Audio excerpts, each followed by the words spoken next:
నిత్యమైన కృపతో నీకు వాత్సల్యము చూపుదును. యెషయా 54:8. మనము ఏమై ఉన్నామో కేవలము దేవుని కృపయై ఉన్నాము. విశ్వాసము ద్వారా కృపచేతనే రక్షింపబడి ఉన్నాం. అయ్యా, తండ్రి, అబ్బా అని పిలిచే అర్హత దేవుడు అనుగ్రహించాడు. ప్రభువైన యేసుక్రీస్తు కృపా సత్య సంపూర్ణుడు. నీకు కృప వెంబడి కృపను అనుగ్రహించును.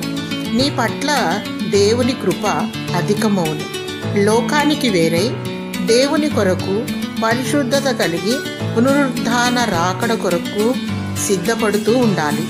అనాది కాల సంకల్పము చొప్పున జగత్పునాది వేయబడక ముందే దేవుడు నిన్ను ఏర్పరచుకున్నాడని ఎరిగి బహునిష్టగా దేవునికి ఇష్టంగా జీవించాలి. అధైర్యపడకు, నీవు ఒంటరి వాడివి కావు. నీ పక్షాన దేవుడున్నాడు. నిన్ను అనాథగా విడువడు. శాశ్వతమైన ప్రేమతో నిన్ను ప్రేమించుచున్నాడు.